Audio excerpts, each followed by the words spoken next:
നിങ്ങൾക്കേവർക്കും കൗൺസിലിംഗ് ടോക്കിലേക്ക് സ്വാഗതം. നമ്മുടെ ജീവിതത്തിൽ ഒഴിവാക്കേണ്ടുന്ന ആൾക്കാർ എന്ന വിഷയത്തെക്കുറിച്ചാണ് ഇന്ന് ചില കാര്യങ്ങൾ നിങ്ങളോട് പറയാനായിട്ട് പോവുക.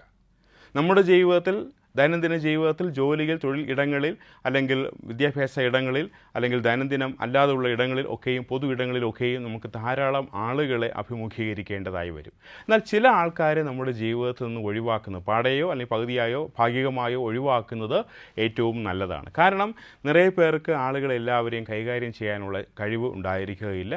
അങ്ങനെയുള്ള ആൾക്കാർ, ഞാൻ പറയാൻ പോകുന്ന ആൾക്കാർ ജീവിതത്തിൽ ഒരുപാട് പ്രശ്നങ്ങളും പ്രതിസന്ധികളും ഉണ്ടാക്കും, സ്വസ്ഥത നഷ്ടപ്പെടുത്തിക്കളയും, സമാധാനം നഷ്ടപ്പെടുത്തിക്കളയും. അങ്ങനെയുള്ള ആൾക്കാരെ ഒഴിവാക്കേണ്ടത് ഏറ്റവും അത്യാവശ്യമാണ്. അങ്ങനെയുള്ളവരെ കുറിച്ചാണ് ഇന്ന് പറയുക. ഒന്നാമത്, വിമർശിക്കുന്ന ആളുകൾ. സാധാരണ വിമർശനം വളരെ നല്ല കാര്യമാണ്. ജീവിതത്തിൽ നമ്മുടെ തെറ്റുകളെ ചൂണ്ടിക്കാണിച്ചു തരികയും നമ്മളെ തിരുത്താൻ സഹായിക്കുകയും ചെയ്യുന്നവരാണ് വിമർശകർ. എന്നാൽ തകരണം എന്ന വിചാരത്തോടുകൂടെ, എന്ന ചിന്തയോടുകൂടെ പ്രവർത്തിക്കുന്ന ഒരുപാട് ആളുകളെ നമ്മുടെ ചുറ്റുപാടും കാണുവാൻ കഴിയും. അങ്ങനെയുള്ളവരെ പൂർണ്ണമായി ഒഴിവാക്കേണ്ടത് ഏറ്റവും അത്യാവശ്യമാണ്. രണ്ടാമത്തെ വിഭാഗമെന്ന് പറയുന്നത് നെഗറ്റീവ് പറയുന്ന ആൾക്കാരാണ്. എന്തിനും ഏതിനും നെഗറ്റീവ് മാത്രം. അത് ശരിയല്ല, ശരിയാവില്ല, കാണ്ടെന്ന് പറയും അല്ലേ. ശരിയില്ല, ശരിയാവില്ല, നടക്കില്ല, നടക്കാൻ സാധിക്കില്ല, നിങ്ങളെ കൊണ്ട് പറ്റില്ല എന്ന് മാത്രം, ഏത് കാര്യത്തിനും നെഗറ്റീവ് മാത്രം പറയുന്ന, അല്ലെങ്കിൽ നിങ്ങളെ പിന്നോട്ട് എപ്പോഴും പിടിച്ചു വലിച്ചു കൊണ്ടിരിക്കുന്ന നെഗറ്റീവ് ആൾക്കാരെ ജീവിതത്തിൽ നിന്ന് ഒഴിവാക്കേണ്ടുന്നത് ഏറ്റവും ആവശ്യമാണ്.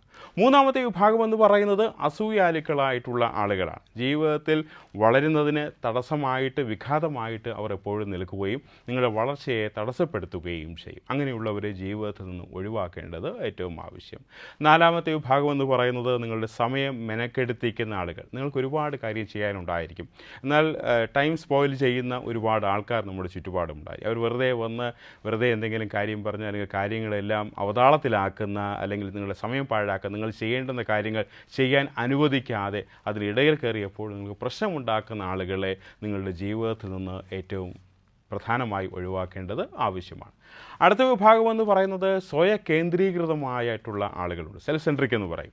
അവരുടെ കേന്ദ്രം എപ്പോഴും അവർ മാത്രമാണ്. ചുറ്റുപാടുമുള്ള ആൾക്കാരെ അവർ കാണാറില്ല, ചുറ്റുപാടുമുള്ള ആൾക്കാരെ അവർ കേൾക്കാറില്ല, ചുറ്റുപാടുമുള്ള ആൾക്കാരെ അവർ മനസ്സിലാക്കാറില്ല, ചുറ്റുപാടും ആൾക്കാർ ഉണ്ടെന്ന് തന്നെ പലപ്പോഴും അവർ ചിന്തിക്കാറില്ല. അവർക്ക് അവർ മാത്രമാണ് പ്രധാനം, അവർ മാത്രമാണ് അവരുടെ ജീവിതത്തിൻ്റെയും ചിന്തയുടെയും കേന്ദ്രമായി വർത്തിക്കുക.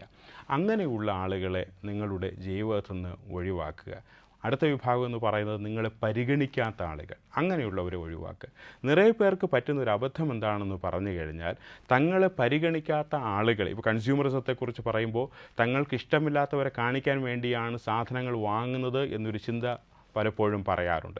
അപ്പോൾ നമുക്കിഷ്ടമില്ലാത്ത ആൾക്കാരെ പ്രീണിപ്പിക്കുവാൻ വേണ്ടി, അവരെ കാണിക്കുവാൻ വേണ്ടി, അല്ലെങ്കിൽ അവരുടെ പ്രീതി പിടിച്ചു പറ്റുവാൻ വേണ്ടി ഒരുപാട് സമയവും കഴിവും താലന്തുകളും ചിലവഴിക്കുന്ന ഒരുപാട് പേരെ നമ്മുടെ ചുറ്റും കാണുവാൻ സാധിക്കും. അപ്പോൾ അങ്ങനെയുള്ളവരെ പ്രീണിപ്പിച്ചത് കൊണ്ട് ഒരു കാര്യമില്ല, പ്രീണിപ്പിക്കാൻ സാധിക്കില്ല എന്നുള്ളതാണ് വാസ്തവം. കാരണം അവരെ നമ്മൾ എന്ത് ചെയ്താലും നമ്മളെ അവഗണിക്കുകയുള്ളൂ. അപ്പോൾ അങ്ങനെ നമ്മളെ അവഗണിക്കുന്ന ആളുകൾക്ക് വേണ്ടി നമ്മുടെ സമയമോ കഴിവുകളോ ശേഷികളോ ശേമുഷികളോ ഒന്നും പാഴാക്കേണ്ട ആവശ്യം ഒട്ടും തന്നെ ഇല്ല. അതുകൊണ്ട് അങ്ങനെയുള്ളവരെയും ജീവിതത്തിൽ നിന്ന് ഒഴിവാക്കുക.